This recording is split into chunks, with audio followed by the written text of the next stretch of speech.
At the celebration for their third wedding anniversary, Julie and Sinclair was surrounded by friends, their playful jabs echoing over the clink of glasses. "So, Julian," one of them drawled, "did you get Claire that estate in the Hamptons this year?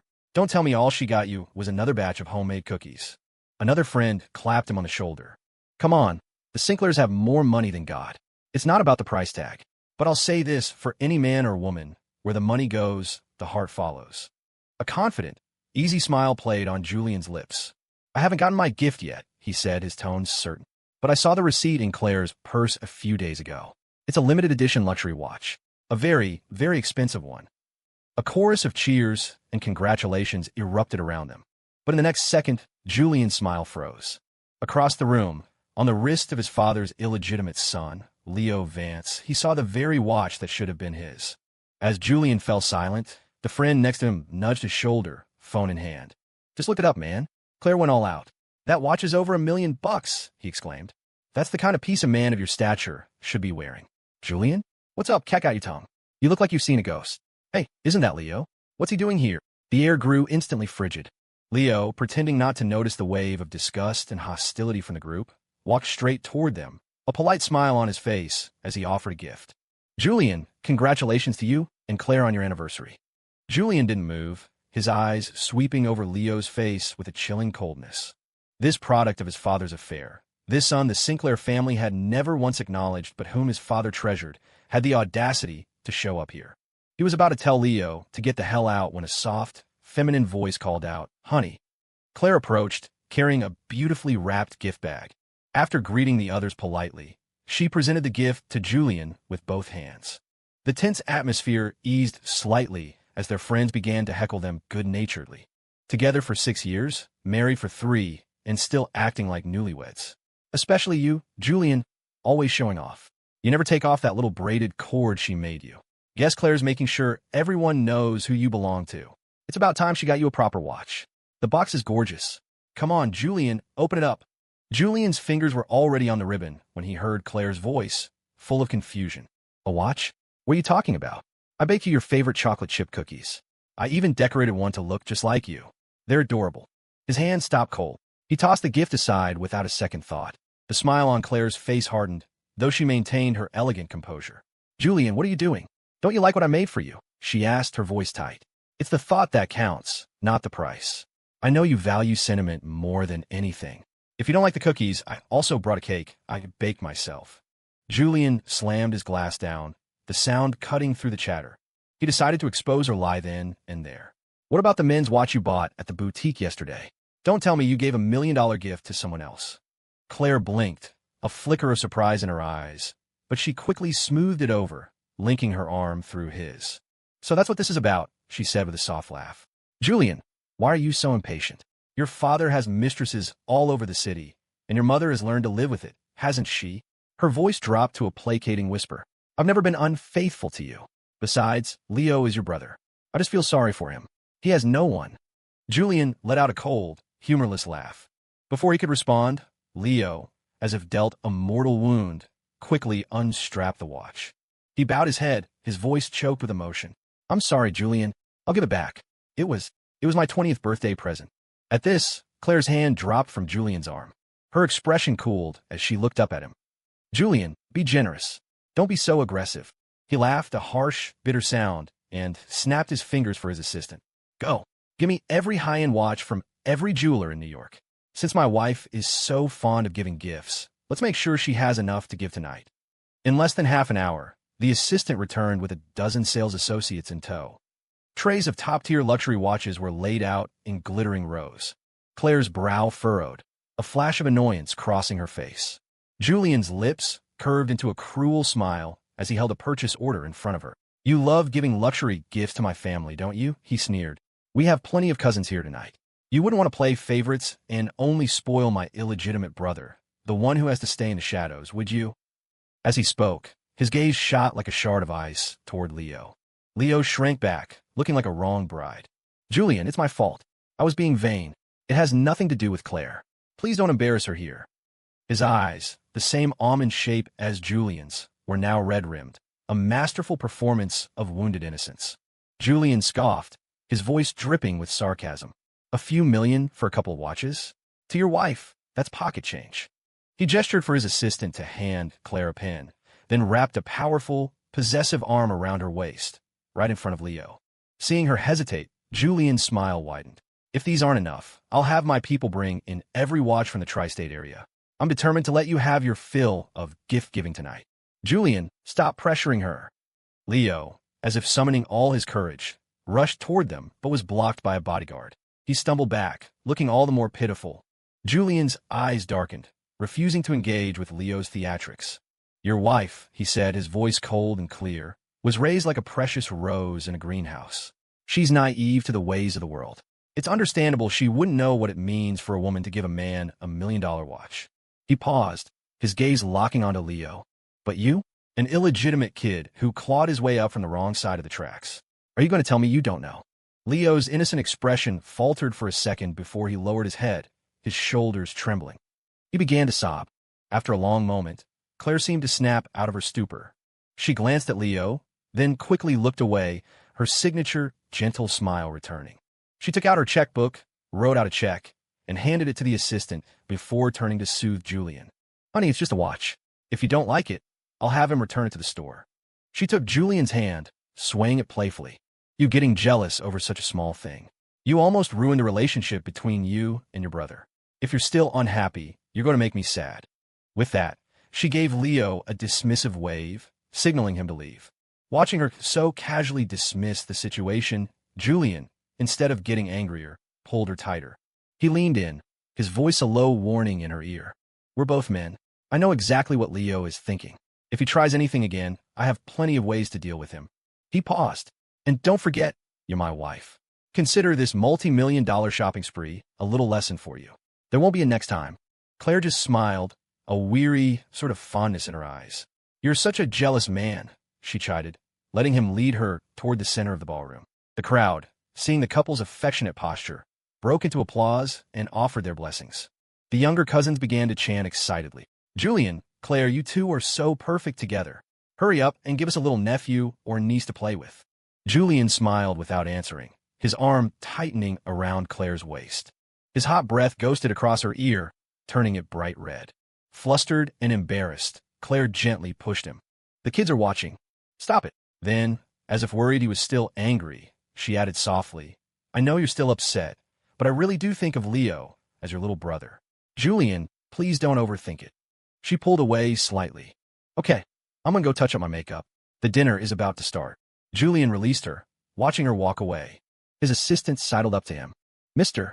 Sinclair, that's some serious jealousy you've got there. Getting worked up over an illegitimate son with no claim to the family fortune seemed beneath him, at least outsiders. Julian's expression hardened. Get Leo out of here, he ordered coldly. He doesn't belong in this place. Just as he finished speaking, someone called his name, yelling for him to come see the show. A group had gathered in a corner of the ballroom where several of Julian's cousins had surrounded Leo, their faces full of mockery. You should thank your lucky stars you have the same eyes as Julian. You think Claire would have given you a second glance otherwise? Or a watch that expensive? We all get to benefit from her generosity now. But Claire has always been generous. Don't tell me you got a taste of luxury, and now you're getting ideas above your station. A toad wanting to eat a swan. Don't even think about it. Then, a younger child, with the brutal honesty of youth, pointed at Leo's face. Your mom was a homewrecker, Leo. You better not learn from her and become someone's mistress, okay?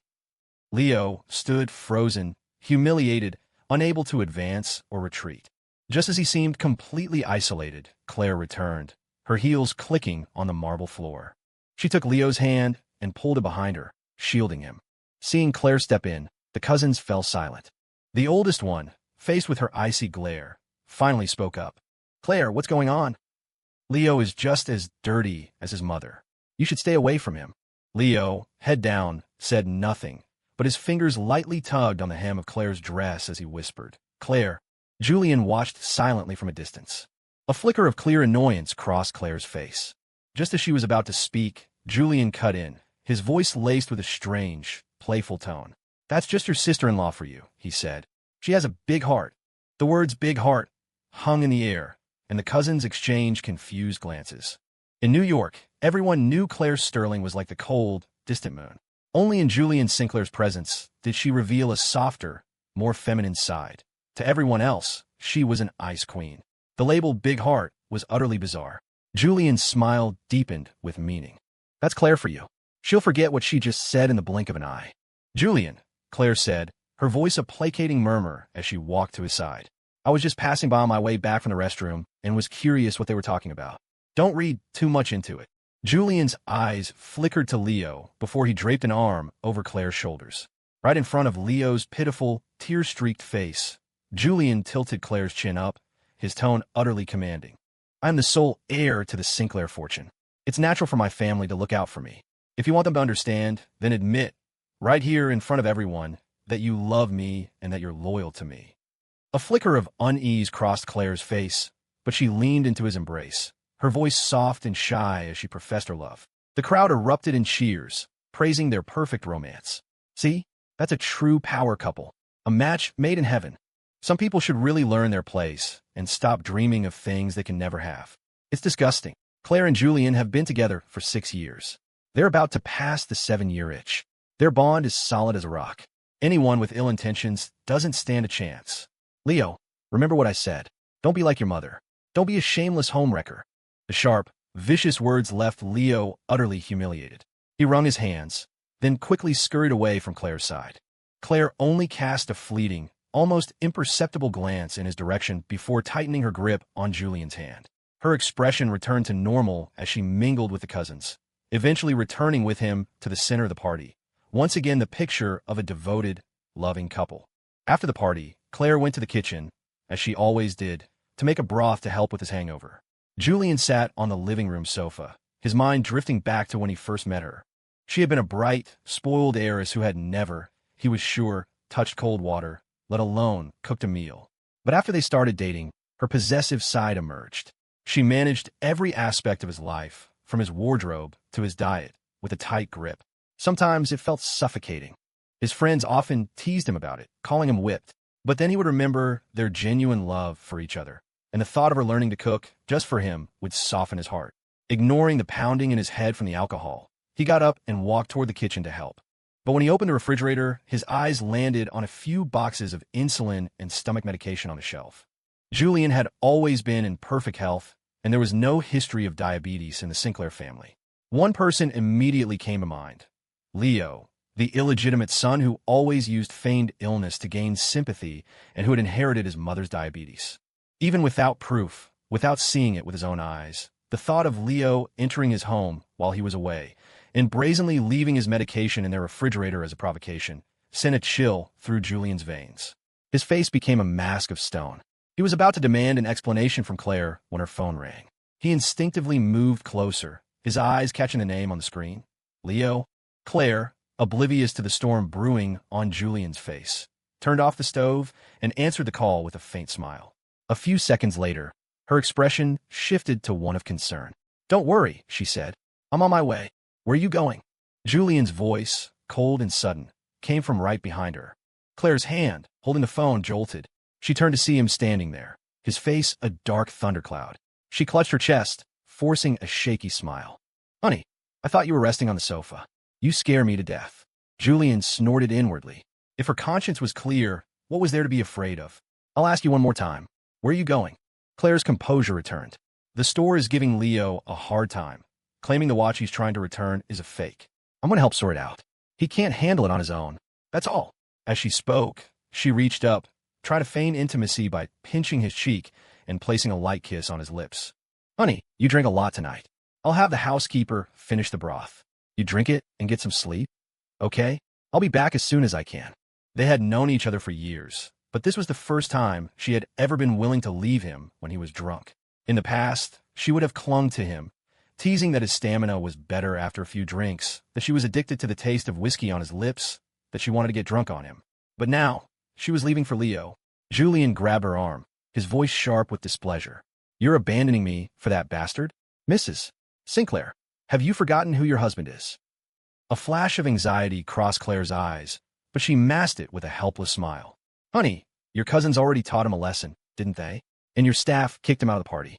He's returning the watch, just like you wanted. What's the problem? She sighed. He's still your brother. If word gets out that he was treated this way, it will reflect badly on you. Julian's temples throbbed.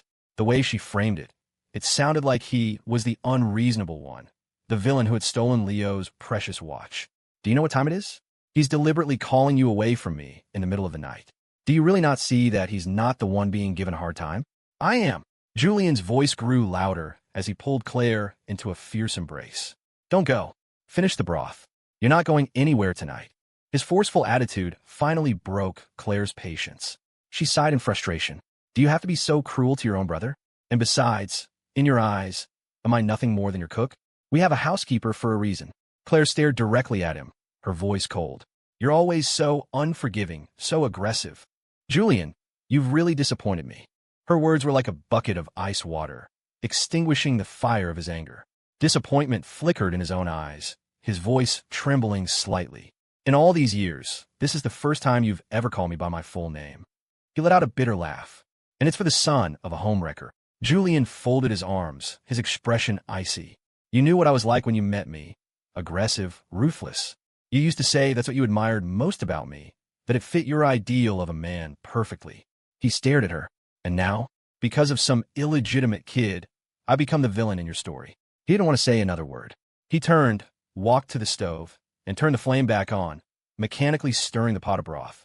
A splash of boiling liquid hit his arm, and he winced, but his face remained impassive, as if he felt nothing. Claire gasped and immediately called for the housekeeper to bring burnt cream. But Julian pulled his arm away, refusing to let her touch him. Without a word, he went back to their room. Claire didn't leave. She stayed by his side. Julian lay in bed, awake, listening to the soft tapping of her fingers as she texted on her phone. When morning came, Julian opened his eyes. The space next to him was empty. His phone buzzed with a new video message. The screen showed a hospital room where Leo was surrounded by a dozen bodyguards. The man in charge was yelling at a doctor. If Mr. Vance has so much as a scratch left on his arm, you'll all answer for it. Now, I get to work. A voice message from his best friend followed. Julian, isn't that Claire's head of security? Why is he so protective of that bastard? The friend continued. Leo just had a tiny cut on his arm, and they called in every surgeon in the hospital in the middle of the night. What the hell is going on, man? Julian ignored the message and tossed his phone aside. He looked at his own arm. A large blister had formed over the burn. When it broke, a mixture of pus and blood oozed out, a far more grievous wound than the minor scratch in the video. He was overwhelmed with frustration. Claire came from a prestigious family, her background a match for the Sinclairs. As an only child, she had been groomed from birth, inheriting all the best qualities of her parents. Her intelligence and beauty made her the most sought-after woman in the city. But the more men pursued her, the colder and more aloof she became, giving no one the time of day. He was the exception, the only one she had ever actively approached. He remembered countless passionate nights, holding her in his arms, her breath hot against his neck as she whispered that she would only ever love him. But ever since Leo had appeared, everything had changed. It was as if Leo had bewitched her.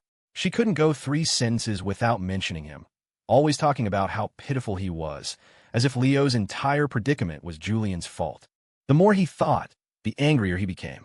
He was about to get up and confront her when the bedroom door opened. It was Claire, holding a breakfast tray.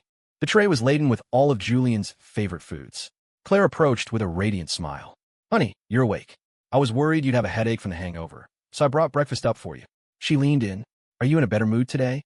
Don't be such a child, getting jealous over everything. Julian propped himself up against the pillows, feigning ignorance. How was Leo last night? Did the store people throw him out? He let out a derisive snort and saw her body stiffen. I think there was some kind of argument. It didn't end well, but I don't know the details, Claire said, forcing a calm expression as she offered him a bowl of oatmeal. Here, have some of this. It will settle your stomach. Why are you suddenly bringing up Leo? You're not going to get jealous and start a fight with me again, are you? Julian didn't take the bowl. He looked up, his gaze boring into hers. Can you look me in the eye, he asked, his voice dangerously low, and swear that there's nothing going on between you and Leo? Claire's eyes darted away for a fraction of a second. Then, she took a deep breath, set the tray down, and took his hand. How many times do I have to say it? I just feel sorry for your brother. He's not accepted by the family, and you, his own brother, constantly look down on him. We've been married for years. Don't you have even a basic level of trust in me? Her words were earnest. She picked up the oatmeal again and brought a spoonful to his lips. The only person I care about in this world is you. There will never be anyone else. Julian casually shifted, revealing the burn on his arm. Claire's eyes widened slightly in surprise, but her reaction was fleeting. I'll bring up the burn cream for that later, she said dismissively. The hot oatmeal and her lukewarm response burned him equally. Leo's minor scratch had warranted a citywide mobilization of surgeons, while his own serious burn earned nothing more than a casual, offhand comment. A wave of resentment washed over Julian, and he took the bowl from her. Just then, Claire's phone rang. She answered it and walked out onto the balcony. The door didn't close completely, and fragments of her conversation drifted back to him. He got burned too? What is his caregiver doing?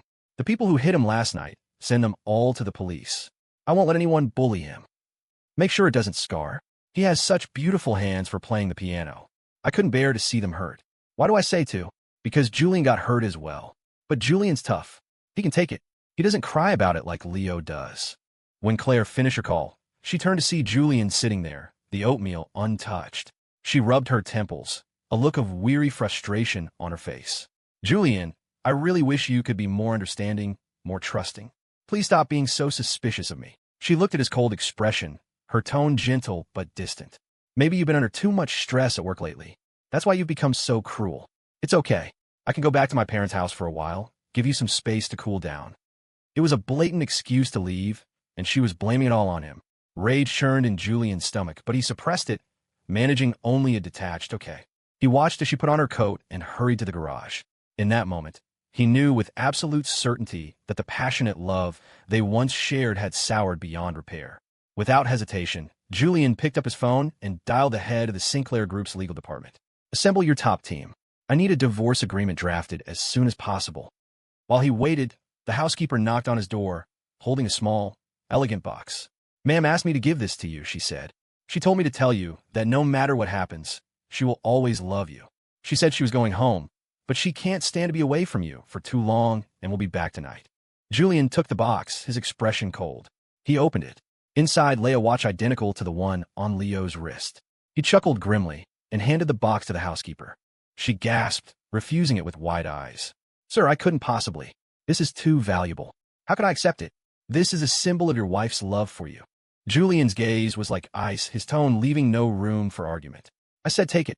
I don't joke about these things. If Claire asks, tell her to come see me directly. He knew exactly what this love was worth. She had given the same token to both him and Leo. The thought filled him with such disgust he couldn't stand to look at it. Not long after the housekeeper left, the legal team arrived. He thought back to their wedding. Both families, powerful and confident, had disdained the idea of a prenuptial agreement. At the time, Claire had been adamant. We're husband and wife. Why will we divide our assets? It's not like either of us is going to cheat. He had held her close, nibbling on her ear. So confident? What if you do? She had scoffed, her eyes shining with adoration. I would have to be dead before I'd ever cheat on you. You were my love at first sight. I have more than enough love for you. If I ever did betray you, let me walk away with nothing. How about that? Who could have known that their casual joke would become a bitter prophecy? It took the legal team hours to hammer out the details of the agreement. By the time they finished, Julian was dizzy, the burn on his arm throbbing with a fiery pain. The lead lawyer, noticing his pale face, couldn't help but advise, Mr. Sinclair, you should really go to the hospital. If that wound gets infected and you develop a fever, it could be serious. The lawyer paused, then added hesitantly, Sir, once this agreement is signed, it's final. To be honest, we all think you and Miss Sterling are a perfect match. I mean, you just celebrated your anniversary yesterday. Julian gave a self-deprecating smile, his mind drifting to when he first met Claire. He had been young and reckless then, playing the field with no intention of settling down. He vehemently resisted his family's attempts at matchmaking. The day they were supposed to meet, he was in the middle of a screaming match with his parents when Claire's father arrived with her in tow. Seeing his rebellious, defiant attitude, Claire, instead of being put off, had laughed. Julian Sinclair, she'd said, you're not at all what I expected. Her bright, dazzling smile had caught his attention. And for her, it had been instantaneous. She despised the so-called gentlemen and heirs, finding them pretentious. Julian, on the other hand, was authentic, utterly without pretense. As they got to know each other, they discovered a deep connection, their values perfectly aligned. Both were from powerful families who saw their union as a strategic alliance. After their engagement, their family empires began to intertwine, creating a complex web of shared interests. If it weren't absolutely necessary, Julian would never have considered divorce. But now, he had nothing left to say about their marriage. After the lawyers left, Julian went to the hospital before heading to the office. There was a private suite reserved for him at the city's best hospital. As he was about to enter his room to have the wound treated, he heard Leo's voice from the adjacent VIP suite. "Claire, it doesn't hurt anymore. You don't have to put the ointment on for me." A pause. "If Julian finds out, will he hit me?" Then came Claire's voice, soothing, yet with an undercurrent of anger. "No, he won't. He won't lay a hand on you, because it would make me angry. Besides, he's injured too, and his burn is much worse than yours. He doesn't have the energy to pick a fight. Leo, don't be afraid." "Claire, you're so good to me." Leo's voice was filled with unconcealed joy. Then a sharp hiss. "It still hurts a little. Claire, can you hug me? When I was little and got hurt, my mom would always hug me to make it better." Standing outside, Julian peered through the crack in the door and saw Claire gently comforting Leo. A cold smile touched his lips as he took out his phone and recorded the scene. A few minutes later, back in his own room, he received a text from Claire. "Honey, I left in such a hurry, I forgot to put cream on your burn. Make sure you have the housekeeper do it. Be careful it doesn't scar. I will be heartbroken." Julian typed back a blunt reply. "I yelled at the housekeeper and sent her away. If you don't come back, there's no one to take care of me." A smiley face emoji appeared in response. "Stop being dramatic. I have something important to take care of. I'll be back to spend the evening with you. You're not a child. You can take care of yourself." The message sent a fresh wave of rage through him. So Leo, only a year younger than him, was a child who needed her constant, doting attention? Julian let out a cold snort and, without a second's hesitation, blocked Claire's number. After leaving the hospital, Julian went directly to the office.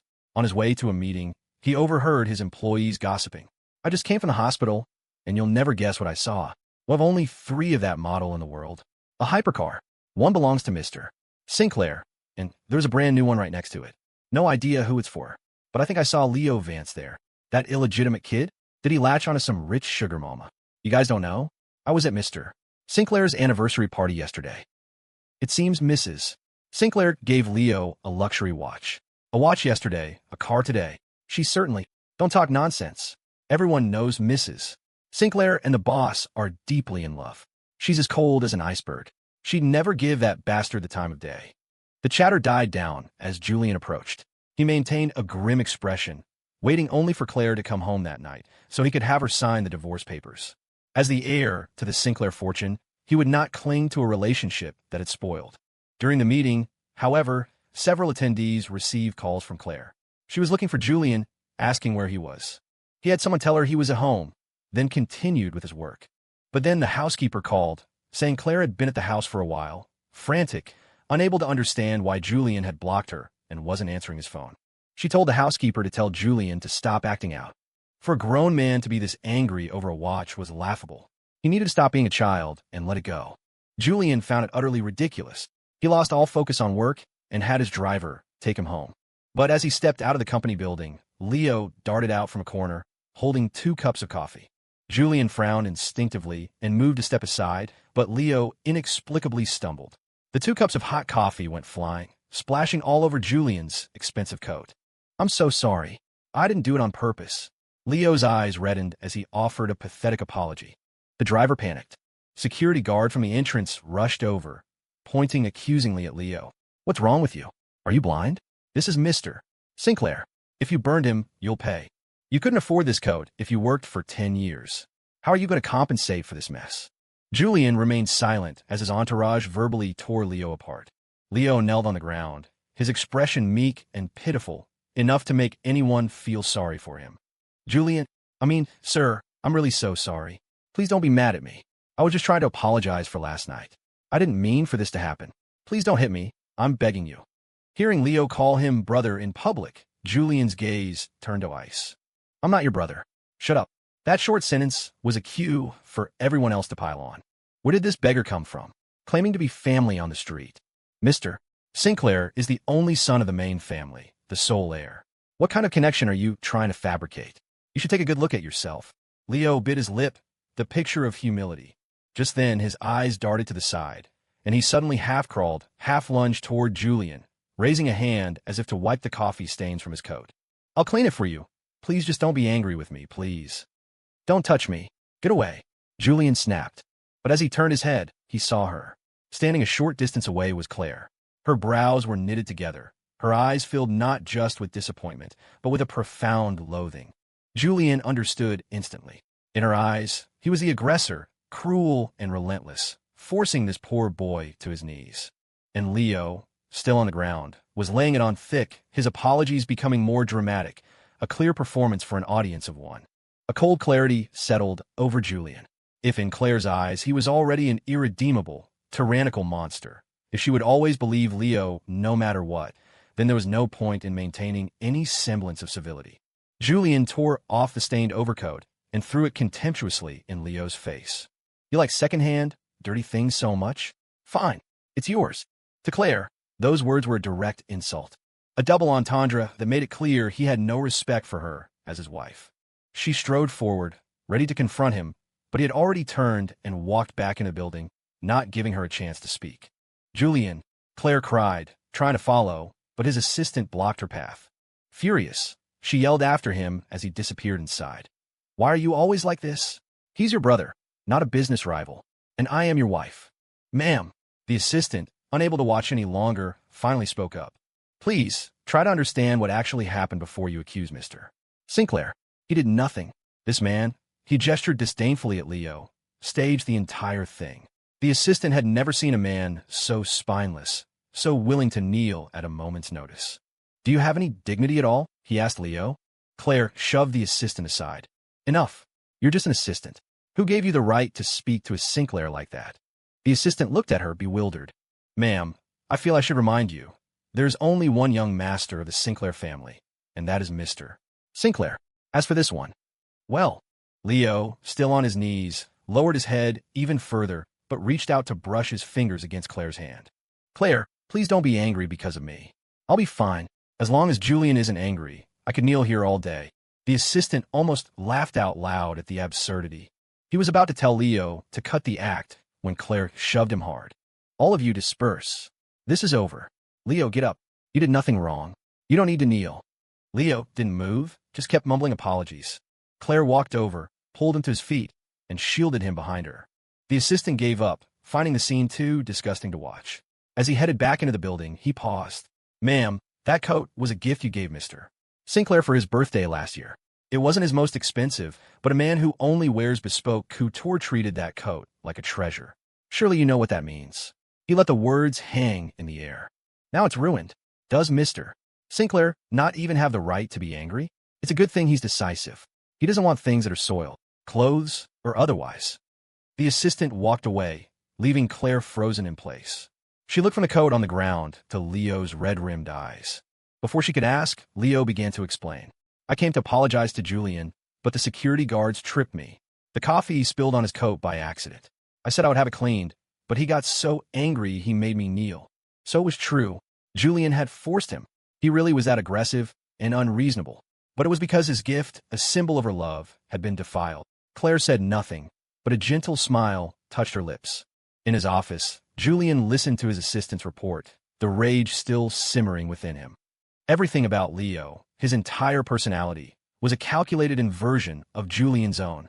He was insecure, weak, utterly without pride. And that performance of vulnerability was designed to elicit sympathy from the naive. Julian just couldn't understand it. He could forgive others for falling for it. But Claire, the heiress of the Sterling family, a woman of intelligence and worldliness, how could she be fooled by such a cheap act? He was about to take a sip of coffee to calm his nerves when his secretary knocked and entered. Ma'am is here with lunch, just like always. You and Mrs. Sinclair are as devoted as ever. Devoted? Julian remembered a time when he'd received an anonymous love letter. Claire had reacted like it was a declaration of war, showing up at his office every day with lunch, her eyes scanning every female employee, marking her territory. He had told her then, Claire, trust me, you're the only one I love. How could I ever be interested in another woman? But she had pouted, clinging to him.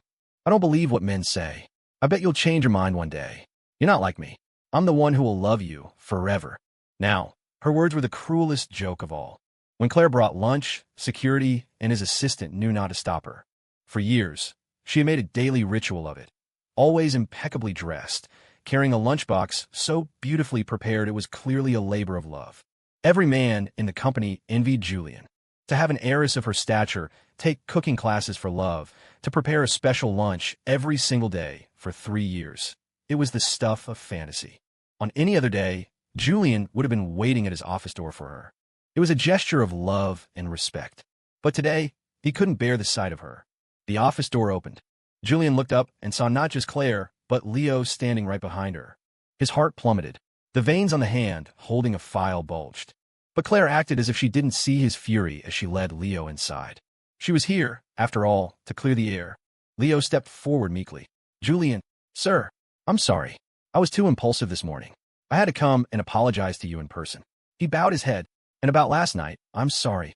Leo's face was swollen on one side where a security guard had hit him, and his hand was scraped from the fall. He had deliberately not changed his clothes, presenting himself as a pathetic victim, practically begging Julian to tear through his facade.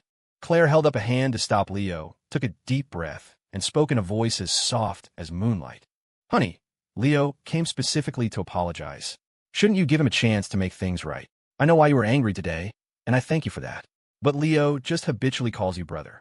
For you to humiliate him in public like that, if word got out, it would only damage your reputation and the Sinclair family's name. She had the audacity to say she knew why he was angry. Julian shoved the lunchbox aside, a humorless smile playing on his lips as he looked at her. Miss Sterling, when did you become so concerned with the affairs of the Sinclair family? If I recall correctly, you visited the family estate a handful of times. You even skipped the New Year's Eve banquet for a gala. You weren't so worried about what people would say about the Sinclairs then, were you? His voice dropped to a sneer. But now, because an illegitimate son feels slighted, you're ready to go to war for him? The smile vanished from Claire's face. Do you have to treat your own brother this way? Seeing Leo hiding behind Claire, playing the victim while fueling the fire, Julian didn't hold back. He is nothing but a product of my father's inability to control himself. He's not worthy of being called my brother. His pathetic attempts to ingratiate himself only disgust me. The ugly truth made Claire's eyes widen in disbelief at his cruelty. And Leo, full of feigned humiliation, dropped to his knees again with a thud. I'm sorry. I'm worthless. I'm so desperate for affection that I pathetically tried to claim a brother. He looked up, his eyes pleading. It's all my fault. But please, Mr. Sinclair, don't blame Claire. I never meant to cause a fight between you. It was all an act, clearly rehearsed. Julian scoffed, his cold gaze fixed on Claire. One of you defends an illegitimate brother in front of her husband, while the other calls me brother but clings to my wife for protection. His voice was laced with venom. The two of you, you're a perfect match. He threw the file in his hand, and it struck Leo in the face. Humiliated tears streamed down Leo's cheeks, while Claire stared, utterly aghast. Julian, how can you be so cruel? She screamed. It's not just your words that are filthy. Your heart is even filthier. For the first time in their relationship, Claire stormed out, slamming the door behind her, completely disregarding his fury. Outside the office, employees whispered, Why did Mrs. Sinclair leave holding Leo's hand? Could the rumors be true, that she and Leo are? Don't be ridiculous. You newcomers don't know what she's like. She loves fiercely. She's completely devoted to Mr. Sinclair. A devoted person holds hands with her husband's illegitimate brother? Seriously? You saw that? Clear as day. They walked right past me. Oh my God. Is Mr. Sinclair being cheated on? The entire office was buzzing. When Julian's assistant came in with coffee, Julian had just hung up the phone. The assistant set the coffee down and offered some placating words. Women need to be coddled, sir. Even a strong woman like Mrs. Sinclair has a softer side. Don't be angry. You should really call her back. He paused. A woman of her standing, always seen with a low life like him. Maybe she's just too soft-hearted. Julian said nothing, his expression only growing colder. He took a sip of the coffee. It was sour and bitter, a perfect reflection of his mood. He didn't tell his assistant that the call had been to his lawyer. He regretted being generous in the property division. He was going to make sure Claire paid back every single cent she had ever spent on Leo. When the lawyer delivered the revised agreement, he couldn't help but offer his own analysis. Mr. Sinclair, you and Leo are polar opposites. The more aggressive you are, the more you trigger Mrs. Sinclair's instinct to protect the weaker party. You're just pushing her further away. Julian, fiddling with an unlit cigarette, shook his head. If she still loved me, she would be on my side, no matter what I did. She wouldn't have fought with him time and again for Leo, wouldn't have called him an arrogant, violent tyrant. The truth was simple. Her love had transferred to someone else. The lawyer pulled up the security footage from that day, pointing to Leo's face. While investigating your illegitimate brother, our entire team almost mistook him for you. The genetic resemblance is undeniable. His eyes, the structure around them, it's a perfect copy of yours. And when he smiles, the similarity is even more striking. The lawyer laid out the truth as he saw it. Ultimately, the man your wife sees is still you. I think she's just chasing a fleeting novelty. Julian watched the footage. When had it started? When had Leo's eyes gone from having a slight resemblance to being nearly identical? He had a moment of sudden realization. Leo was deliberately molding himself into Julian's image. He was intentionally imitating him. A pathetic clown, a cheap imitation, had managed to steal Claire's heart simply by playing the victim. Julian was still furious, but the initial impulsive rage had cooled slightly. He calmly closed his laptop. Even if he is just a counterfeit, the fact that she fell for him remains. You don't need to make any more excuses for her. In Claire's eyes, he was the cold, aggressive one, no match for Leo's gentleness and feigned vulnerability. The lawyer bowed his head with a soft sigh. I understand, Mr. Sinclair. From now on, I will document every cent Mrs. Sinclair spends on Leo, and we will ensure he repays it all. The lawyer had already switched to a more formal address as he got back to work on the divorce settlement. The dissolution of two major family dynasties was a monumental task. Before leaving, he asked when the news would be made public. Julian's eyes were dark. Thanksgiving is in half a month. The Sterlings will all be at the Sinclair family dinner. I'll announce it then. A holiday meant for reunion would now mark their separation. The first thing Julian did upon returning home was to tell the housekeeper to pack. The marital home was filled with Claire's presence. He wouldn't be staying there again. The housekeeper seemed confused. Ma'am came back this afternoon in a terrible mood, grabbed a suitcase, and left. I don't know where she went. She still hasn't returned, she added. When she was cooking at noon, she mentioned she had flown in the best ingredients from Japan to make you a special dinner tonight. Sir, did you two have a fight? The housekeeper asked timidly. Ma'am can be intense sometimes, but she is so good to you and so patient. You don't know, but the last time you were sick from drinking, she stayed up all night, watching over you. When I told her to get some rest, she said her heart ached watching you in so much pain. They were such a loving couple. They rarely fought. She couldn't imagine what had happened to make Claire so angry. Julian didn't answer, simply instructing the housekeeper to pack his things and move them to another one of his properties. That evening, the group chat with his younger cousins lit up with notifications tagging him. Julian, what is Leo doing at your house? I went to drop something off and nearly had a stroke when I saw him. That shameless bastard is using your plates and silverware. Is he eating alone? Does someone of his status deserve to eat high-grade sushi and sukiyaki? Julian, you can't go soft on him. I did some digging on him. His private life is a mess. He specifically preys on rich older women, just like his mother. He's trash. Claire is there too, but you're not home. Julian, you have to come back. Just having Leo in that house makes the whole multi-million-dollar penthouse feel dirty. Rich older women. Wasn't that Claire? He had only been gone for half an hour, and she had already brought Leo over. Julian replied to the messages with a cold smile, telling his cousin to do him a favor and flip the dinner table over. Julian, are you sure? Yes, Julian typed back. Since the place is already filthy, a little more mess won't matter. Flip the table. If Claire gives you any trouble, tell her I told you to do it. The entire Sinclair family, with the exception of his philandering father, was united. And Julian's word was law. Through a security camera feed, Julian watched the chaos unfold. His cousin stormed in, sent the table crashing to the floor, and ran out, shouting one last insult before he left. There you go, Leo. Eat up. The sushi is all soft now, just your style. Claire's face went from red to white. If Leo hadn't been holding her back, she would have chased after him to teach the insolent whelp a lesson. Claire, it's not worth it. For me, Leo mumbled, his head bowed low. He actually knelt and started to pick up the food from the floor. Claire immediately knelt beside him. They whispered something Julian couldn't hear. When they stood up again, Leo's eyes were glistening with tears. Claire, I've never eaten anything so delicious. Thank you so much. You've made me feel what it's like to be loved. Leo, let's not talk about that, Claire interrupted, then turned her furious gaze toward the security camera in the corner. Julian, I know you put him up to this. You humiliated me first. I thought you would come and appease me, but I waited all evening and didn't get a single call. Now I'm back, and this is how you treat me. Her voice rose to a shout. You need to take a good, long look at yourself. I don't remember falling in love with an unreasonable, jealous, madman. With that, Claire took Leo and left. Just as Julian was about to turn off the monitor, Leo's striking eyes glanced up at the camera. A triumphant smirk played on his lips. He mouthed two silent words. So what? So what if I'm the illegitimate son? Leo's silent message continued. Brother, everything you have will be mine one day.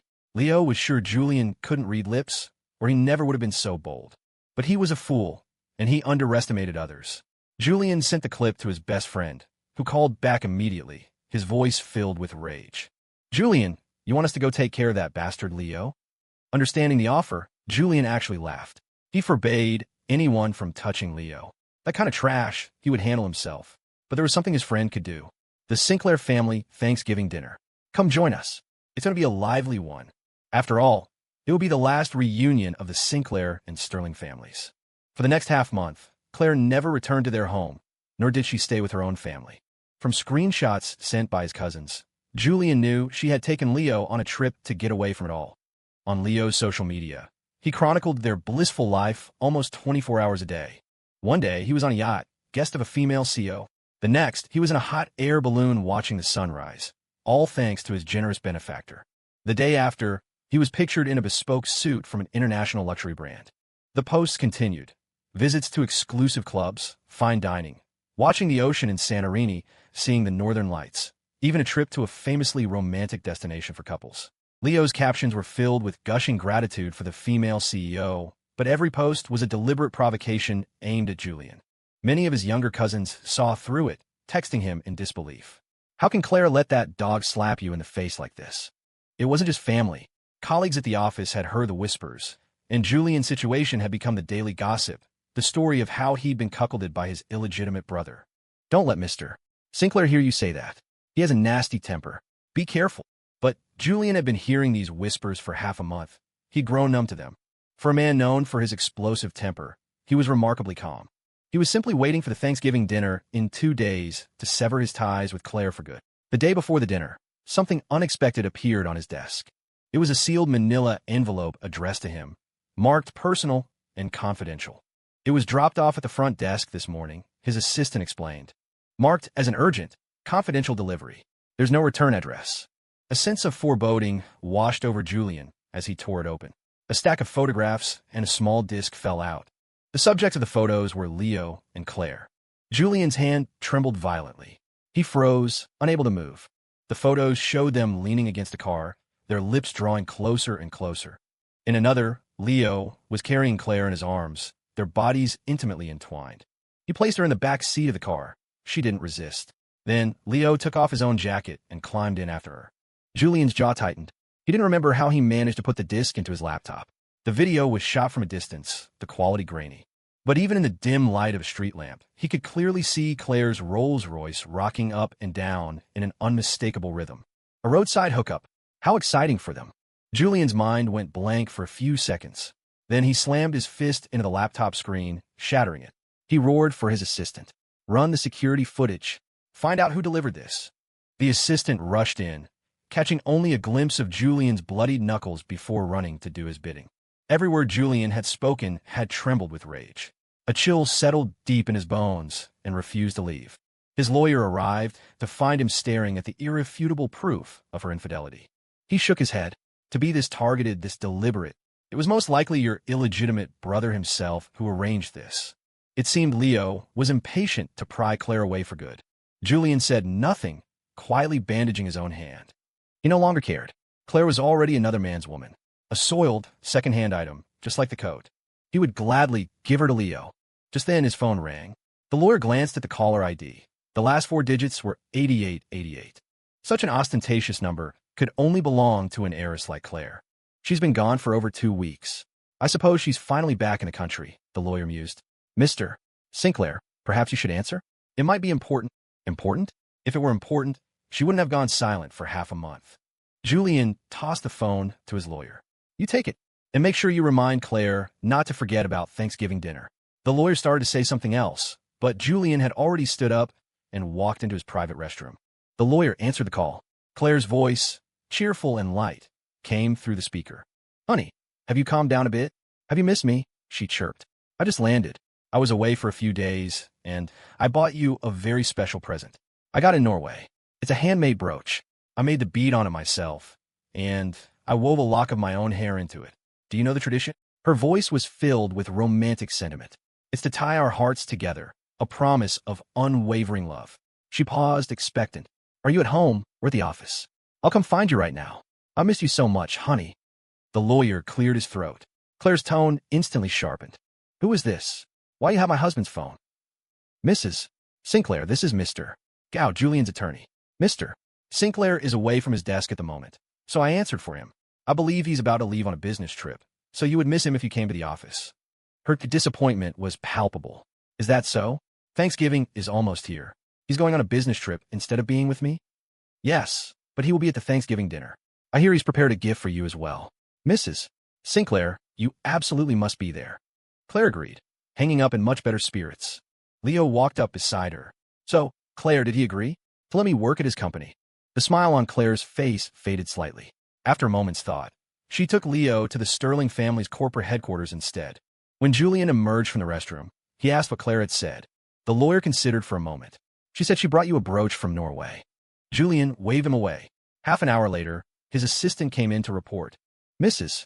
Sinclair took Leo Vance to the Sterling Group, and she gave him a director-level position out of nowhere. Julian wasn't surprised. Men and women were the same. When you found someone you liked, you gave them everything.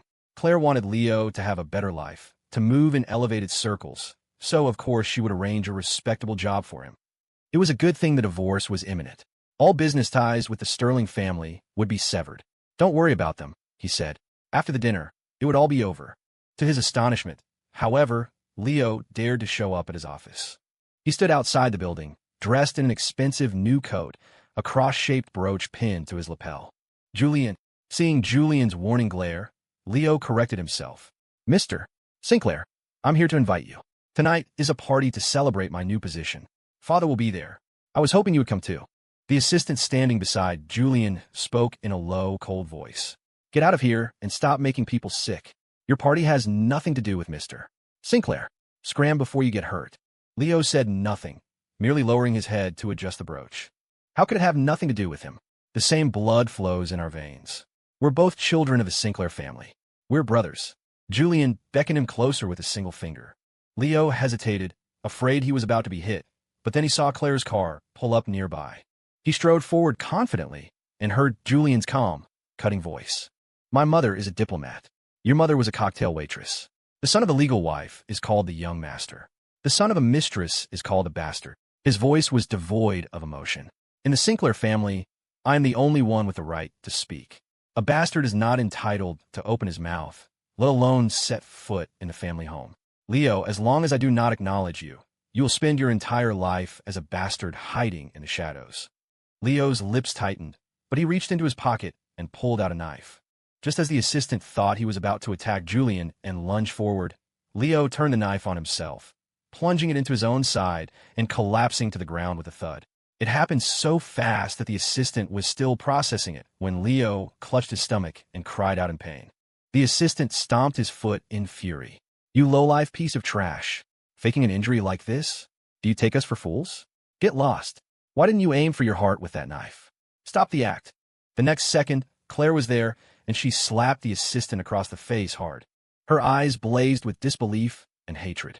Julian, this is your executive assistant? How dare he say such things to Leo? She knelt, frantically checking Leo's wound. It wasn't deep, but it was bleeding, staining his white cashmere sweater. Before she could ask who did it, Leo grabbed her hand and shook his head. Claire, don't say anything. My brother called me a bastard, and he's right. He should have killed me. My very existence is a stain on the Sinclair family. His words were a clear accusation. Julian was the one who had stabbed him. Claire's blood ran cold, especially when she heard Leo's next pitiful words. If I had a choice, I wish I could have strangled myself at birth. It would have been better if I was never born. But back then, I didn't know my mother was so shameless. Am I really just a bastard? But when my mother was alive, she used to call me her little Leo. Tears streamed down Leo's face. The assistant was so angry his outstretched hand trembled. Stop your damn act. You stabbed yourself. Mrs. Sinclair, you didn't see it, but I did. How can you just take his word for it? Mr. Sinclair, the assistant pleaded. Sir, you have to explain. Don't let her misunderstand. I'll call security right now. From now on, Leo Vance won't be allowed within a mile of this building. Claire helped Leo to his feet, her expression going beyond mere anger. Have you two had your fun? Julian, I never knew you were such a practiced liar, not a shred of guilt on your face. Her voice was tight with contempt. I don't believe Leo would hurt himself. He's not an idiot. I only believe what I see, and what I know is that Leo has been nothing but deferential to you. While you won't even treat him like a human being. She shook her head. Julian, I thought this half a month would have given you time to cool down. I expected too much of you. She put her arm around Leo to help him leave, worried about his injury. From behind them, the previously silent Julian finally spoke. Claire, we've known each other for 6 years. You should know what kind of man I am. His voice was calm, but carried a dangerous weight. I only take responsibility for things I have actually done. As he finished speaking, he strode forward and kicked Leo squarely in the back. Leo crumpled to the ground, no longer faking the pain. A genuine cry of agony escaped his lips as he curled into a ball, clutching his back and weakly calling Claire's name. A red haze descended over Claire. Forgetting where she was, she marched back to Julian and threw a punch straight at his chest. As she raised her arm for another blow, security guards swarmed in and restrained her. Julian's eyes were as cold as a winter storm. This is the first time you have ever laid a hand on me, he said, his voice deadly quiet. It will also be the last. He turned and walked away. A strange, cold premonition shot through Claire. The whispers and stares from the surrounding employees finally registered. Get back to work, she snapped. What are you looking at? Haven't you ever seen a couple fight before? A senior executive, bolder than the rest, stepped forward. Mrs. Sinclair, is there a problem between you and Mr. Sinclair? The whole company is saying you're going to separate. Claire's denial was instantaneous and fierce. He was my first love. I am the woman who finally tamed him. Julian and I love each other deeply. Why would we ever separate? She spoke with such confidence that some of the onlookers were convinced. After all, it was true. Before Claire, Julian had a reputation. He was wealthy, handsome, and brilliant, and his girlfriends were a revolving door of beautiful, kind women. During those relationships, he was always generous, not just with money, but with his connections, helping them advance their careers and reputations. Even after they broke up, none of his exes had a bad word to say about him. Back then, everyone assumed Julian Sinclair would never settle down. He was the nation's most eligible bachelor. Why would he give up an entire forest for a single tree? And then, Claire appeared. She wasn't the most beautiful or the most accomplished woman he had ever dated, but she was the one who had captured his heart so completely. After 3 years, they were married. On their wedding day, countless socialites were left heartbroken. From that day on, there were no other women in Julian's life. His entire executive team was male, leading his friends to joke that his company was more like a monastery. He was utterly devoted, his heart belonging only to Claire. But Mrs. Sinclair is being far too good to Leo. Doesn't she ever think about how it looks to the boss? If I were him, I'd feel like I was being cheated on. So, did Julian really stab him? What? Didn't you hear the assistant? He said Leo was faking it. A couple of people just went to check the security room. If he staged it, the cameras will show everything. So why isn't she looking at the evidence instead of immediately suspecting her own husband? If you ask me, someone's heart has gone astray. Back at his villa, an acquaintance filled Julian in. I hear Leo needed 5 stitches. The doctor's hand trembled once while he was doing it, and Claire got so angry she had the man fired. What the hell is going on, Julian? Did your wife really run off with another man? Big news, big news. Claire went to a real estate agency tonight and bought a 3,000 square foot luxury condo. Julian, man, don't keep it bottled up. Your friends are here for you. Julian put down his phone and picked up the divorce agreement his lawyer had delivered. It was a thick stack of papers, every detail meticulously outlined. He picked up his favorite pen, remembering that Claire had once stolen it. When she returned it, she had engraved it. Claire loves Julian forever and always. He remembered her playful smile. When we have a baby, we'll name him Julian Jr., or maybe Miles for my love. A symbol of our love, always and forever. He would pull her into his arms and kiss her fiercely, indulging her whims, tolerating her jealousy, giving her the very best of everything. This pen had been broken and repaired countless times, but he had never replaced it. Now, the pen bearing both their names was pressed against the line of a divorce agreement. He signed his name. The pen snapped in his hand. He tossed the broken pieces into the trash and called the Sinclair estate. Tomorrow's Thanksgiving dinner needed to be a grand affair. The night of the dinner arrived. The estate was filled with guests. After a spectacular fireworks display, the banquet officially began. Claire made her entrance in a stunning, star-dusted evening gown, but at her side was Leo. A hush fell over the room. Claire, composed and serene, walked in and began introducing Leo to everyone. Finally, she stood before Julian's parents. Regardless of the circumstances, the Sinclair blood flows in Leo's veins. Please give him a chance to show his filial piety. When he becomes successful, he will support Julian and help the Sinclair family prosper. The younger Sinclair cousins stared daggers at Claire and Leo. She was openly endorsing him, forcing the family to accept him. It was a public slap in Julian's face. Julian was surprised she had dared to bring him here. A lowlife at a Sinclair family banquet was like a sewer rat under a spotlight, grotesquely out of place. His father wasn't particularly fond of Leo, but he was his son. And with other guests present, and the mountain of expensive gifts Leo had brought, he felt obligated. Leo presented an envelope. "Father, Mother, I bought you tickets for a round-the-world cruise. Please go and enjoy yourselves. I will help my brother manage everything at home." Julian's mother snorted and turned away. His father, however, reluctantly accepted the gift, even managing a smile for Claire's sake. The pile of gifts Leo brought was a testament to his newfound wealth. He didn't have that kind of money himself. Julian looked at Claire, knowing she was the one pulling the strings, backing him. He smirked, his eyes meeting hers across the room. Her gaze was unreadable, and after a moment, she looked away. His mother came to his side, her voice a low hiss. "Why haven't you thrown him out? What does his presence here mean? It's an insult to our family." Julian's voice wasn't loud, but in the tense silence, everyone heard him. "Since he's here, let him stay. The staff at the Sinclair estate have their own table. We can't just throw out a guest, can we? Let him sit by himself. If he sits with anyone else, I'm afraid they might find it unsanitary." The words were quiet, but the insult was devastating. Claire shot him a glare, but this time he didn't look away. For Leo's sake, she went and sat with him. Her family, obligated to support her, followed suit. For the rest of the evening, Julian and Claire did not exchange a single word. The Sinclair family sat at a table nearby, watching as Leo attentively served Claire, even peeling shrimp for her. The younger cousins looked at Julian, but he remained unervingly calm. They, however, were seething, though they dared not make a scene. Leo saw it all, a smug, triumphant smirk he couldn't contain. He peeled another shrimp and offered it to Claire, speaking just loud enough for Julian to hear. "Claire, you love it when I peel shrimp for you, don't you? I'll do it for you for the rest of your life. What man could tolerate that?" The cousin next to Julian clenched his fists. "Julian, I can't take it anymore. I'm going to go deal with him right now." Julian placed a restraining hand on his arm. He wouldn't let Leo have his victory so easily. As the atmosphere grew increasingly awkward, Julian wiped his hands, took a sip of tea, and rose from his chair. He walked slowly behind Claire, placing a hand on her shoulder. "Since everyone is clearly having such a miserable time, let's pause the meal. I have an important announcement to make."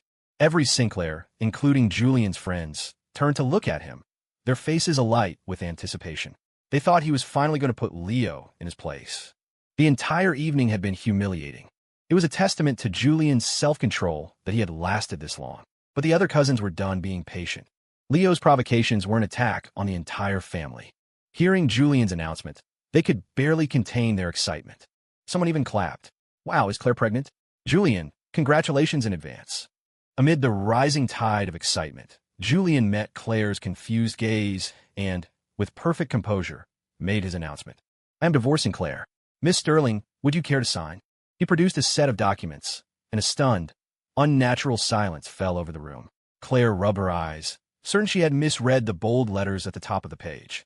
Divorce agreement. Julian wanted to divorce her? Claire's mother was the first to react, slamming her plate down and rising to her feet. "Julian, divorce is not a game. How can you make such a decision on your own? What do you take Claire's love for you for? It seems your old habits are dying hard," she accused. "Where's your respect for the Sterling family? Put that thing away right now, and I will pretend this never happened." Her outburst snapped everyone else out of their shock. No one could have predicted that Julian's big announcement would be this explosive. Claire's mind, which had gone completely blank, began to function again. She took a deep breath, her face a mask of humiliation and disbelief. She slammed her hands on the table and stood up, pointing a trembling finger at Julian. "Julian, can you stop being so childish? Stop acting like a scorned woman. throwing the word divorce around. Her voice rose with every word. You're still mad, aren't you? All because of that watch from our anniversary. I felt sorry for Leo and gave him a gift, and you've been holding a grudge and blowing it out of proportion ever since. Don't you think that's pathetic? She scoffed. You're a man. Shouldn't you be more magnanimous? Is Leo a stranger? He's your half-brother. I went abroad specifically to give you space to cool down. I thought you would regain your senses, but I come back to this absurdity? You're using divorce to threaten me now. She let out a humorless laugh. Julian, aren't you afraid of becoming a laughingstock? Even Julian's father, his face flushed with anger, interjected sternly. Julian, this is no joking matter. This is a family banquet. No one will speak of this outside these walls, but you must not mention it again. You and Claire have such a strong bond. What is the meaning of this? At his father's words, Julian's gaze shifted to Leo. Leo was nonchalantly eating a piece of foie gras from his fork. When he met Julian's sharp gaze, he smiled, a look of pure triumph in his eyes. Leo's smugness was the final straw. Julian snapped his fingers. His waiting assistant brought forward a laptop and connected it to a large projector screen. The photos and the video filled the screen for all to see. This, Julian said, his voice devoid of all emotion, is the reason for my divorce. Miss Sterling, do you have anything to say? All eyes turned to the screen. The sordid, explicit scenes played out in high definition. They watched as Leo carried Claire to the car. They watched as the car rocked for a full 20 minutes. The faces of the Sterling family turned ashen. A wave of accusatory glares fell upon them. Claire stared at the screen, a flicker of shock on her face, but not a hint of shame. Instead, her shock quickly morphed into disbelief and rage. Julian, are you insane? She shrieked.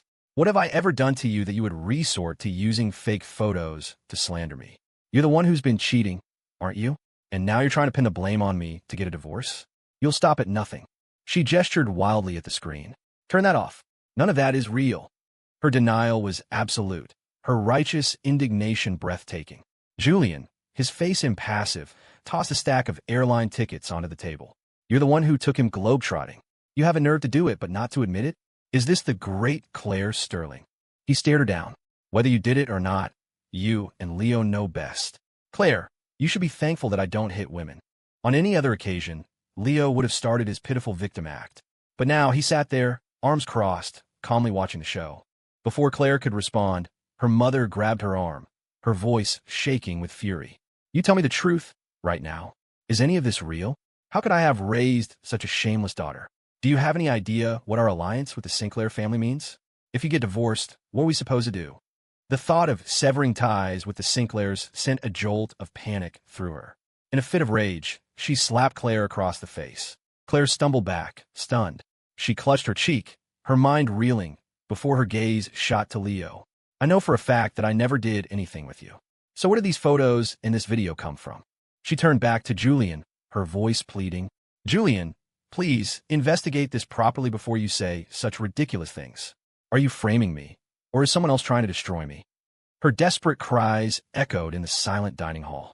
Leo, ever the actor, stood up, his finger trembling as he pointed at Julian. Claire, I don't know anything. How could this exist? Did Mr. Sinclair have someone follow us? And to release it here, today? How? How could he do this to you? Even now, he was trying to shift the blame. But something in Claire seemed to snap into place. She ignored Leo's performance, her eyes sharp and focused as she grabbed his arm. Are you telling me that you really did carry me to the car? And then? She shook her head in denial. But I don't remember any of it. Leo's face crumpled in misery, a perfect portrayal of a fellow victim. He dug his nails into his palm, his face pale. Of course you don't remember, Claire. You were drunk that night. He choked back a sob, dabbing at a tear. You thought I was Julian. You kept calling his name. You kept trying to kiss me. Everyone stared at Leo, hanging on his every word. Claire gripped his shoulders, her voice desperate. Tell me exactly what happened. Leo, his eyes red, began to absolve himself of all blame. I kept trying to tell you, I'm not Julian, I'm Leo, his brother. But you wouldn't listen. You begged me to take you, right there in the car. You even kissed me first. He lowered his head, his voice dissolving into apologies. I tried to push you away, but Claire, you were so strong, so insistent. A collective gasp went through the room. They could only imagine what had transpired in that car for 20 minutes. Had Julian seen this? The fact that he had waited until today to reveal it was, in its own way, a final courtesy a way to avoid a full-blown media scandal that would have destroyed Claire completely. Claire closed her eyes in despair, the world spinning around her. "That's impossible," she whispered. "How could I ever confuse you with Julian? No matter how much I pitied you, I would never, ever want to be with you. You're nothing but a universally despised, illegitimate son.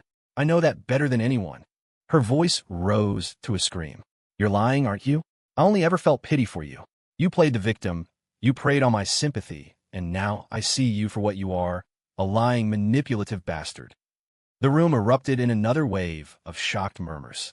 Everyone knew how protective Claire had been of Leo, how she had called Julian cruel and heartless for his treatment of him.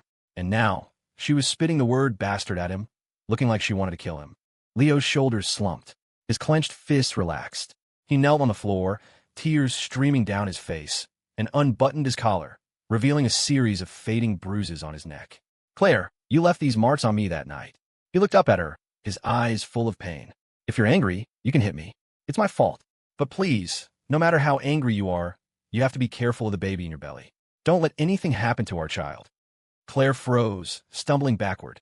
She looked down at her stomach, screaming, "Impossible." She turned to Julian, her eyes wild. "He's framing me." "Julian, don't believe a word he says. He's framing me." Julian's expression was unreadable. "Are you done, Claire?" The Sinclair cousins, no longer holding back, sneered openly. "What do you call the child of a bastard? A little bastard? I never thought Claire was this type of person. She's even filthier than Leo. Just sign the papers already and stop dragging our family down with you." "Julian, no wonder you were drinking the other day. If I were you, I would have thrown them out long ago. I can't believe you tolerated this. The Sterling family, I think they're finished." Amid the chorus of condemnation, Leo tried to stand, but someone shoved him back down. "You stay on your knees. Who do you think you are?" "I always knew he was shameless. It looks like he's been getting work done. Why does his face look more and more like Julian's? If it weren't for him, Claire and Julian wouldn't be in this mess. Someone should just kill him." Leo was dragged to the ground and beaten. This time, no one stepped in to protect him. He had always believed it was his illegitimate status that made people hate him, but he had ignored the darkness in his own heart, the vile nature of his actions. Claire didn't even glance at Leo. She dug her nails into her palms, forcing herself to calm down. After a moment, she looked at Julian, her expression one of profound sorrow. "Honey, the only reason I was ever so partial to Leo was because I saw a shadow of you in him." Her voice was thick with emotion. "I fantasized that I could find in him the gentleness that you lack. I treated him like he was you. I couldn't bear to see you so humiliated, to see you on your knees. But even a fool knows that Leo is not you. The one I love is you. It has only ever been you." The proud, aloof Claire Sterling, in front of hundreds of people, humbled herself, tears streaming down her face. "I would never confuse you and Leo, and I could never betray our love and be with him." She cried. "Honey, you have to believe me. I love you so much." Julian slapped her outstretched hand away. He took a step back, putting a definitive distance between them. "Don't use such a cheap, cliché excuse like he was a substitute to cover up your affair. If you truly loved me, if you only had eyes for me, you never would have been fooled by Leo's pathetic tricks." His voice was flat. "Whether you actually did it or not is irrelevant at this point." He looked directly at her, his eyes empty of their former warmth. "What matters is that I have completely and utterly lost all faith in you. This marriage is over." With every word he spoke, Claire's expression twisted further in pain. By the end, she was biting her lower lip so hard that a trickle of blood appeared. Suppressing a wave of despair, she remained defiant. "I know you're angry. Please, just give me a chance to fix this." Her voice trembled. "I don't believe you can be this cruel, this cold to me." She opened her arms, wanting to hold the man she loved. "Please don't be angry. Please don't retaliate against me. Honey, it's all in the past. I'll never look at Leo again. Let's just be okay. Please stop scaring me." Her voice broke. "I won't divorce you. Have you forgotten? On our wedding night, under the old oak tree on the estate, we swore an oath. A lifetime of love, never to betray each other. How can you give up on me now?" But she couldn't reach him. He kept his distance. Tears streamed down her face, but she held her chin high. "People who break their vows are punished. Julian, stop this nonsense." The woman who valued her dignity above all else was now begging, heedless of the whispers and stares, fighting with every fiber of her being to win him back. "The day I said those harsh words to you about needing space, I regretted it almost immediately." Her voice was a torrent of emotion. "But my pride wouldn't let me be the first one to apologize. Tears streamed down her face, her whole body trembling. I brought him to the company. I took him on trips. I even brought him here tonight. All just to make you jealous, to provoke that possessive, dominant side of you into pulling me back. Her explanation devolved into a sob. I thought after your jealousy passed, you would understand that I also longed for your gentle, caring side. It was my own childishness. Her explanation was met with scorn from others. Enough with the excuses. Don't you think you sound ridiculous? One of the cousins snapped. Claire, have you forgotten your own wedding? Julian hand-stitched your bridal veil. A man who had never held a needle, his hands were covered in cuts, and he worked on it for a week. You didn't see his gentle side then. Betrayal is betrayal. Stop making excuses. The lawyer, who had been waiting patiently, stepped forward again and presented a fresh copy of the divorce agreement. Miss Sterling, Mr. Sinclair has been more than fair. He has structured this to ensure the Sterling family does not suffer catastrophic losses. He lowered his voice. If you sign, both families can move on without substantial damage. This was a carefully considered decision on his part. This is the last kindness, the last ounce of dignity he can offer you. Claire looked at Julian, so far away from her now. With red-rimmed eyes, she snatched the agreement from the lawyer's hand and, in a single, violent motion, ripped it to shreds. As the pieces of paper fluttered to the ground, she choked back a sob, lifted her chin, and yelled at Julian with all the strength she had left. I will not divorce you. I will prove that I did not cheat, that I did not betray you. You cannot divorce me. Her defiance was fueled by pure desperation. She could not believe that Julian, the man who had tamed his wild ways for her, who had loved her for so many years, could be so resolute. At that moment, Leo clutched his head and shouted, Claire, don't get so worked up. Be careful of our baby. Ah! Claire let out a piercing scream and lunged at Leo, slapping him across the face again and again. The Sterling family rushed in to pull her away, forcibly escorting her from the room. Before leaving, Claire's mother approached Julian, her face etched with apology and shame. Julian, our family has wronged you, but I have to ask, if it turns out Claire really didn't betray you, is there any possibility that you and she— I'm sorry, Julian said quietly, cutting her off. Over the years, Claire's parents had been good to him, and their families had blended well. He and Claire had been the couple everyone envied.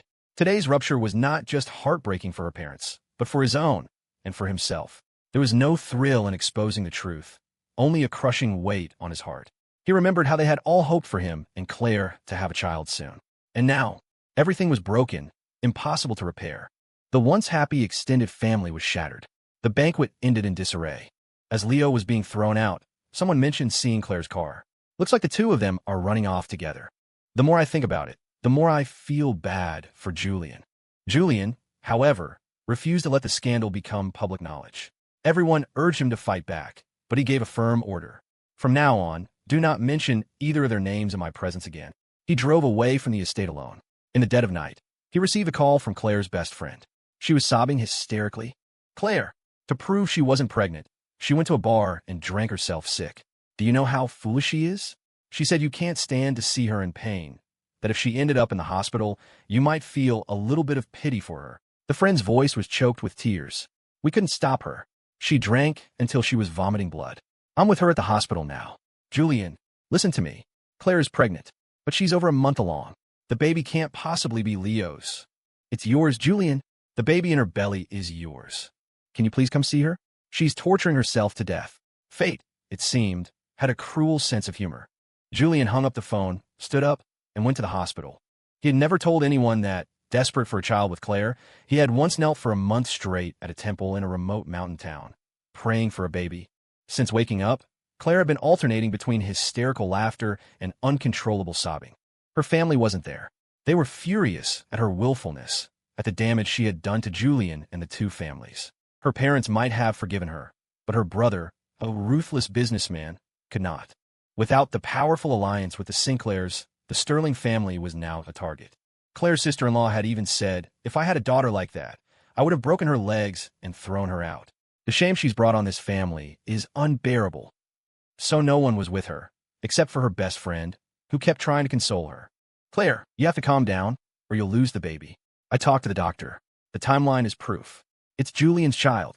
Her friend squeezed her hand. You know, I once saw Julian at a temple when I was there. He was kneeling before the altar. I thought I was seeing things. Everyone knows Julian is a pragmatist, an atheist. but he was kneeling there with such devotion. I asked the abbot about it later. He said Julian was praying for a child. So Claire, he will come. He's wanted this baby for so long. I called the Sinclairs too. They'll be here. Claire's laughter turned into more violent sobs. If not for Leo, this child would have been the beautiful culmination of their love. She had longed for this baby too. And now that it was finally here, Julian was gone. No, that wasn't right. He would get over his anger. He wouldn't be able to stay away from her for long. The tears were bitter. Just then, the hospital room door opened. Julian's father walked in first. Seeing her father-in-law, Claire cried out, "Dad." In just a few hours, all the light seemed to have gone out of her. Mr. Sinclair sighed and immediately asked about the baby. Claire's emotional state is unstable, and it's affecting the pregnancy. But the doctor said with proper care, everything should be fine. Mr. Sinclair was about to nod when he heard a doctor's voice from the hallway, speaking with Julian. At this stage, a medical abortion is possible, but a surgical procedure is recommended to ensure it's complete. Julian was silent, but the doctor's words plunged Claire into an icy abyss. She couldn't believe he would be so cruel as to kill his own child. But then, Julian took the surgical consent form and signed his name. Claire's best friend screamed at him, calling him a murderer. His own father pulled him out into the hall, his voice filled with rage. The child is innocent. You... What? Julian interrupted coldly. One Leo isn't enough for you. You want another? His voice was devoid of all warmth. I'm not like you. I will not allow my child to be born into a broken home. This baby had come at the wrong time. He would not have his child grow up to be called a bastard with no father. Besides, Claire has been drinking heavily for the past month. The pregnancy was never viable. The doctor was waiting for a family member to arrive to explain the situation. Even if the baby made it to 4 or 5 months, it would inevitably miscarry. It's better to do it now. We can arrange for a monk to pray for its soul. Mr. Sinclair's face was a mask of despair. He couldn't say a word. Perhaps this was karma. His karma. He had allowed Leo to be born and then ignored his existence. And in turn, Leo had destroyed his grandson. Mr. Sinclair lowered his head, his voice hoarse. Then why don't you tell Claire the truth? What if she ends up hating you? We're already finished. Whether she hates me or not, I don't care. As he finished speaking, Claire's friend burst out of the room. I just went to the restroom for a second, and she's gone. Julian, what if she does something stupid? What if she tries to kill herself? Claire had vanished without a trace. When her family heard the news, her parents were distraught, but her brother and sister-in-law were relieved, considering her a problem removed. Strangely, Leo had also disappeared. It was as if they had both been erased from the face of the earth. Julian's cousins tried to console him. I can't believe she had such terrible judgment. Maybe the two of them really did run off together. Julian, just file for divorce. There's no point in letting her drag this out. Even his lawyer advised him to proceed with legal action. If Claire refused to sign, the divorce could be delayed for up to 3 years. 2 months passed. Claire was still missing, her fate unknown. The day Julian decided to have the divorce papers served at her company, he received a phone call from an unknown number. It was from a remote mountain town in Colorado. It was the monastery. The person on the other end was relieved to have reached him. There's a woman who has been kneeling here every night from dusk until dawn. This morning, we found her collapsed. We saw a brooch with your name on it pinned to her clothes and remembered the long-burning lamp you sponsored at our temple. That's how we found your number. The voice was gentle. Can you come see her? She seems to have recently had a miscarriage and is very weak. The abbot asked her why she kneels here. She said she's praying for God to return her child to her. The voice paused. Mr. Sinclair, the abbot asked me to tell you this. You have lived a good life, and this child was meant to come to you as a blessing, a result of your month of prayer. But the child saw that you were unhappy, and so it chose to leave on its own. He wants you to know that you should not carry this burden. When you find love again in the future, you will have another child.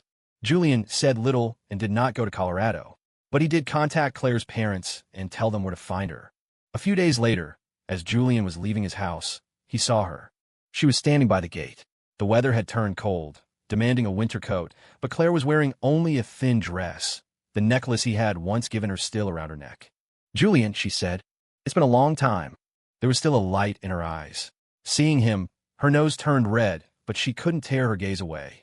She hadn't seen him in 2 months, and the longing had grown into an obsession. She spoke in a rush, afraid he would send her away, even biting her tongue in her haste. Julian, I've investigated everything. The whole truth is out. Please don't leave.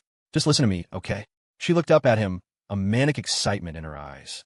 I can tell you, with absolute certainty, that I did not betray you. I am innocent. Saying the words, she beamed like a child who had just been given candy. She hurried toward him. She was painfully thin, a shadow of the vibrant heiress she once was. She pretended not to see the pity and revulsion in his eyes. She didn't want that. She wanted his love, his forgiveness.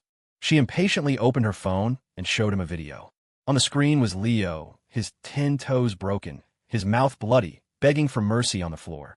The video, the pictures, I hired a private investigator to fake them. His voice rasped.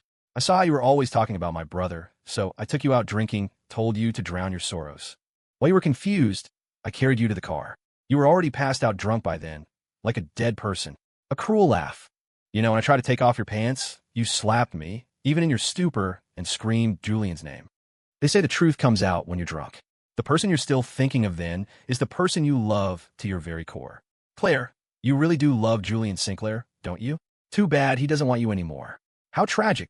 The Claire in the video was the Claire of old. Decisive, ruthless. She slapped Leo twice hard, then grabbed his hair and forced his head up, pouring salt water over his lacerated back. Leo screamed, but she stuffed a rag in his mouth and kicked him in the head. Say Julian's name one more time, and I will rip out your tongue, she snarled. Now you're going to confess to everything you did, or you will not leave this room alive. When Leo could speak again, he confessed to all of it. I really was going to do something to you while you were passed out, to make you dirty. After that failed, I tried to make you hate Julian, to make him misunderstand you. He recounted everything. Kneeling in the street, stabbing himself, the identical brooch, the watch he had tricked her into giving him. But just when he thought he had succeeded, Claire had seen through him. She had been good to him, gentle, protective, all because of Julian. He had desperately hoped, prayed, that she had actually fallen in love with him. But now he understood. Her heart had only ever belonged to Julian. So when Julian demanded a divorce, her feelings for Leo had turned to pure, unadulterated hatred. And Leo hated her right back. He screamed, his voice breaking with rage. I hate Julian Sinclair. I hate that we have the same father. But he was born with everything. Wealth, status, the most beautiful and capable wife. He had it all. The Leo in the video, pushed to the brink of death, finally unleashed all his pent-up resentment. He's always looked down on me, treated me like a rat to be crushed under his heel. Why? It's not fair. His eyes were bloodshot, his face contorted in a terrifying snarl. I hate him so much, but there was nothing I could do to bring him down. He looked up, a demonic grin on his face. Until the first time I met you. You complimented me, said I looked a bit like Julian. Claire, this is your own fault for being so stupid. It was you who trusted me. You deserve this. He had used her as a tool to get back at Julian. If he couldn't beat him in any other arena, he would use his face, his resemblance, to take his woman. Nothing wounded a man's pride more than being cheated on. Even if I couldn't make you divorce, making him think he was a cuckold, that was enough to satisfy me. Leo dissolved in a crazed laughter. Claire brought a steel rod down on his head and ordered her men to take him to the police. Tell them he embezzled company funds. Let him rot in a cell for the rest of his life. When the video ended, the hope in Claire's eyes rekindled. I took care of him for you. He was a fool. He hated you, but you never did anything to him. He was the one who provoked you every time. Her voice was soft. Julian, I'm so sorry. I only recently realized how much I misunderstood you. He had the desire, but not the ability. He didn't do anything to me while I was unconscious. I was lucky. My car's dash cam was broken after that night. He destroyed it, but I had it repaired. It can prove my innocence. She looked at him, her eyes pleading. Julian, I am clean. I am still your wife. I am still your Claire. To prove it, she played the dash cam footage. It clearly showed that nothing had happened between her and Leo. She had not betrayed him. It had all been a meticulously staged performance by Leo. His only goal was to destroy our marriage. Julian, if we really get divorced, wouldn't we be falling right into his trap? The evidence cleared up the matter of the affair. Julian would no longer be the laughingstock of the city, the man whose wife left him for his illegitimate brother. But Claire didn't understand. The affair was never the real reason they had fallen apart. He looked at her guilt-ridden face, the tear tracks on her gaunt cheeks, the way she clutched at the corner of his jacket. She looked so fragile, as if she would shatter if he didn't forgive her. It was easy to feel pity for her. But Julian still pushed her hand away. Claire, the moment you disregarded my dignity and gave him that watch, our fate was sealed. His voice was quiet but final. The crack didn't form the day Leo set his trap for you. It formed the day you first felt pity for him, The day you started trying to find a shadow of me in him. When you fought with me for him, when you stayed out all night for him, when you paraded him around in public. Did you ever once think about how that would make me feel? She had never considered it. In her mind, her little acts of rebellion were just a way to make Julian care more. She had never once thought about his feelings. Claire opened her mouth, but no words came out. When you humiliated me, Julian continued calmly. When you abandoned me, when you protected him time and time again. Claire, your love for me had already spoiled. Let's get a divorce. It's the most dignified way to end this. I have no desire for a scorched earth battle. It's best if we go our separate ways and forget each other. A shattered mirror can never be perfectly repaired. Tears streamed down Claire's face, but she didn't dare reach for him again. She slowly clasped her hands behind her back, fat tears dropping silently to the ground. I was stupid. I was selfish and childish, and I made you suffer. Her voice was barely a whisper.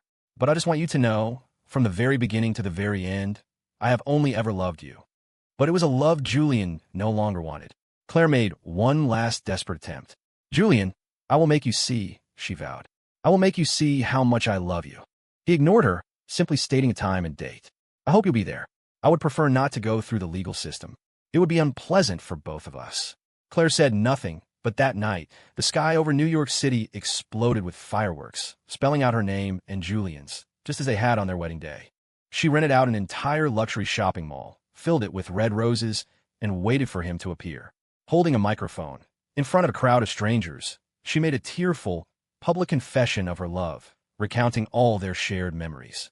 But she didn't realize that in the past 2 months, their story had become public knowledge. Everyone knew what had happened. They saw her grand gesture not as romantic, but as pathetic. A little late for that, Miss Sterling. Who are you putting on the show for? You lost a man who truly loved you. It's for the best. Now Julian Sinclair is the country's most eligible bachelor again. Claire, you made your bed. Now you have to lie in it. It's really over between them. I heard some French aristocrat is pursuing him now. I bet he'll be remarried in no time. The chorus of accusations and insults was relentless. The thought of Julian loving someone else, marrying someone else, was too much for Claire to bear. She collapsed on the stage. When her mother came to pick her up, she too was met with jeers. Claire's sister-in-law blamed her for everything. Her parents, at a loss, bought her a house abroad, hoping she would leave the country and start over. When Claire woke up, she was silent. She refused to agree to the divorce. It was only after Leo was sentenced to 10 years in prison that she appeared before Julian again. He was just leaving the Sinclair estate. Ironically, his parents had just tried to force him into a meeting with a foreign woman, an arranged date. It was just like the day Claire had shown up with her father, an unexpected visit. But this time, while the woman was clearly interested, Julian had politely declined. When he saw Claire, he said nothing, simply handing her the divorce agreement. She started to protest, but then she saw the beautiful foreign woman leaving the house behind him. She thought Julian was going to marry someone else. All the color drained from Claire's face. With dark circles under her eyes, she hesitated, then finally, with a lawyer as a witness, she signed her name. As they were parting, Claire stared at Julian, her eyes full of a deep, abiding love. He looked away and moved to get into his car. Suddenly, a beat-up taxi shot out of a side street, accelerating directly toward him. Before anyone could react, Claire screamed, "Julian, watch out!" A body slammed into him, pushing him out of the way. In a dizzying blur, his ears were filled with the deafening sound of a crash. Screams erupted around him. Through his hazy vision, he saw Claire, thrown 15 feet by the impact, a pool of crimson spreading beneath her. In a daze, he saw her again, beautiful and pouting, cuddling up to him. Why have so many people confessed their love to you? I'm not happy. Julian, I can't even tell if you love me. You've never even written me a love letter. He had been working. He glanced at her, a smile on his lips. I've never written one to anyone else, either. I can't stop people from writing to me. And it's not like I ever responded. I don't care. I want one. You don't love me, she whined. She was about to continue when she saw the cool look in his eyes. She immediately went quiet, afraid of making him angry, and never mentioned it again. But later, as she slept, he had gently kissed her lips, his hand stroking her face. Silly girl, he'd whispered. On our wedding day, I'll have a surprise for you. The proud, aloof man had locked himself in a room, learning how to embroider her bridal veil. Even at the office, he worked on it. When his assistant asked why he was so focused, Julian had explained, "It's for my wife. Of course, it has to be the best." Claire will eventually find the poem I stitched into the veil, he'd said, laughing at his assistant's romantic ignorance. There's an old line from a poem. In the old days, the mail was slow. There was only enough time in a life to love one person. Since I am marrying her, I will give her my best. I will never deceive her, never fail her. We will be together for a lifetime. But the scene shifted. Now, she was pointing at him, her face contorted with rage. It's not just your mouth that's filthy, Julian. Your heart is even filthier. You're not half the man your brother is. When Julian woke up again, he was staring at the blindingly white ceiling of a hospital room. A group of people stood around his bed, rushing forward when they saw he was awake. His mother gripped his hand tightly. Thank God you were pushed out of the way. Besides a mild concussion, you're fine. Do you know you nearly scare me to death? For something like this to happen right outside our home, I don't think I could have survived it. Julian couldn't quite remember what had happened. He only remembered a dream filled with memories of him and Claire. When he woke, his heart felt hollow. There was no anger, no sadness, only the quiet certainty that they were well and truly over. The police arrived soon after to ask him about Leo. Leo Vance is currently in custody, but he managed to bribe someone to arrange a hit on you. We need to know about any conflicts between you two to ensure he is brought to justice. The man who had tried to kill him was working for Leo. The memories came flooding back. The police told him about Leo's behavior in prison. He seems to have lost his mind. To find protection, he attached himself to an old man.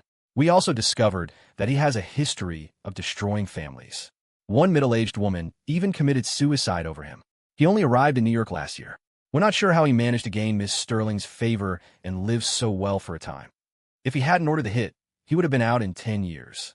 But now, for attempted murder, he was facing the death penalty. Julian left the matter for his father to handle.